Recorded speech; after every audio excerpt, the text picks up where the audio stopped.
नमस्ते एवरीवन, कैसे हो आप सभी लोग। आशा करता हूं आप सभी लोग मस्त और व्यस्त होंगे।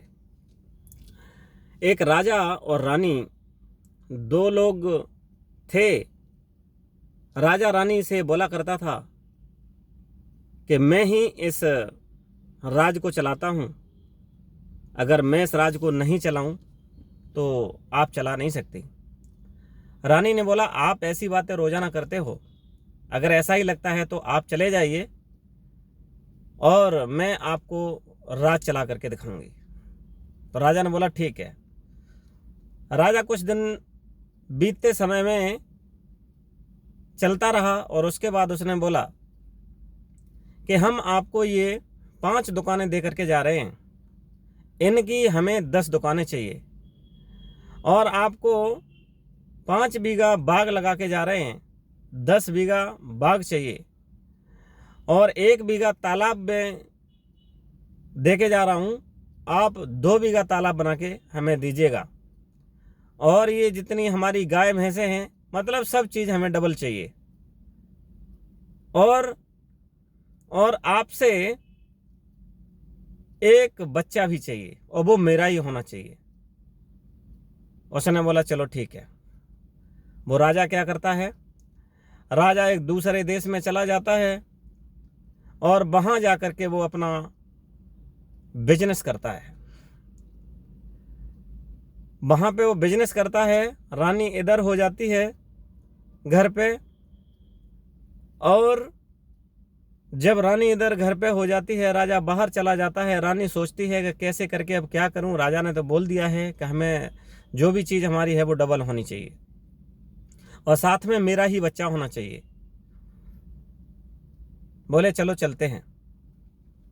उसने पता लगाया राजा किधर है, तो रानी एक बंजारन का भेष बनाती है और रानी चल देती है। रानी चलते चलते उस राजा के वहां पहुंचती है। वो बिजनेसमैन होता है राजा, और उसी राजा के पास वो पहुंचती है। कुछ दिनों बाद, उससे पहले उसी नगर में पहुंच जाती है और पूछती है यहाँ का राजा कौन है। तो वो राजा वहां बिजनेस करता होता है, बिजनेसमैन कौन है, तो वो रानी पूछ लेती है। और रानी वहां पर गायों और भैंसों का धंधा करती है। वो वहां बंजारन बन के जाती है। तो जब बंजारन बन के जाती है तो भेष बदल जाता है, बोली भाषा भी बदल जाती है। और जब राजा के पास जाती है, उससे बोलती है कि हमारे गायों का दूध, घी, मक्खन बहुत अच्छा है, अगर आप चाहो तो मैं आपको दूध और घी दे दिया करूं। उसने बोला, आप तो बहुत खूबसूरत हो। बोला, हाँ, जैसी भी हूं वैसे हैं। तो वो राजा उस बंजारन के चक्कर में पड़ जाता है, और वो रोजाना बंजारन आती जाती है और दोनों की दोस्ती हो जाती है। लेकिन राजा उस बंजारन को नहीं पहचान पाता ये कौन है। और चलते चलते जब दोस्ती हो जाती है तो वो बंजारन है उस पैसे वाले से पैसे नहीं लेती है। बोलती है, हमारी आपकी दोस्ती हो गई है तो हमें आपसे पैसा नहीं चाहिए। बोला, फिर क्या चाहिए। अगर आप देना ही चाहते हो तो एक अंगूठी हमें निशाने के तौर पे दे दीजिएगा। और उसके धीरे धीरे उस राजा से उसका संबंध भी हो जाता है, और वो गर्भवती रह जाती है। जब गर्भवती रह जाती है, वैसे ही वो वहाँ से चलती है और वो उस राजा को बोलती है कि सेठ जी, अब मेरे को काफ़ी टाइम हो गया है इधर, मैं गांव जाने वाली हूँ। तो राजा बोलता है कि नहीं, आप अपने पैसे ले जाओ। तो वो सेठ जी से पैसे भी ले लेती है और वो अंगूठी भी दे देता है, और वो घर पे चली आती है। इधर जो पैसे दिए थे, उसने पैसे कमाई जो किया था, उन पैसों से घर पे आकर के 5 बीघा जो बाग था वो उसका डबल उसने करवा दिया। 1 बीघा तालाब था, उसने डबल तालाब करवा दिया। 5 दुकानें थी उसकी, उसने 10 दुकानें करवा दी। मतलब जो जो राजा ने बोला था वो सारा डबल करवा दिया। और राजा ने बोला था, मेरे ही से मेरा पुत्र होना चाहिए, तब तो मैं जानूं कि तुम जो है ना कि किसी की रानी हो और तुम राज चला सकती हो। तो वो आई, उसने सारा अपना कुछ कर लिया, और वैसे ही राजा भी वहाँ बना रहा। तो उसके साथ में राजा का समय पास होता रहा, टाइम का पता नहीं चला। धीरे धीरे करके ऐसे साल 2 साल वहाँ बीत गए थे।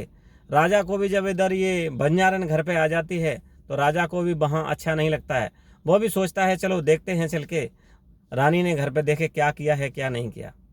जब वो इधर आता है तो देखता है सारा कुछ डबल हो गया है। 5 दुकानें देखे गए थे, इसने 10 दुकानें कर ली।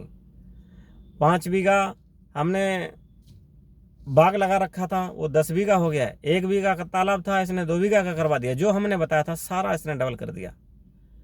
देखते हैं बच्चे का क्या किया है। तो जैसे ही बोलती है कि प्रणाम महाराज, आप आ गए? बोले हाँ आ गए हैं। बोला शर्तें पूरी हो गई? बोला शर्तें पूरी हो गई। क्या क्या? बोले राजा साहब को ले जाओ। तो जो उनका वो पहरेदार होता है वो घुमा के लाता है राजा साहब को, सारा देखता है। तो राजा खुश हो जाते हैं, घर पे आते हैं।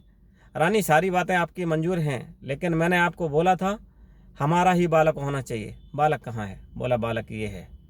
ओहो, तो मेरा बालक बता रही है, ये कहाँ से मुंह काला करवा के आ गई? बोला राजा साहब आपका ही बच्चा है और मैं रानी हूँ, कोई बांदी नहीं हूँ, कोई नौकरानी नहीं हूँ। जो आपने वचन और वादे पूरे किए थे मैं उन वादों पे खरी उतरी। तो बोले ये बच्चा कहाँ से आया? बोला ये बच्चा, ये अंगूठी किसकी है?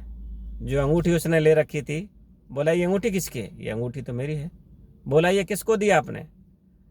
ओहो, राजा ने हाथ जोड़े उसके। महारानी धन्य हो आप, मैं नहीं जानता था कि आप इतनी संस्कारी, इतनी चतुर, इतनी चालाक हो।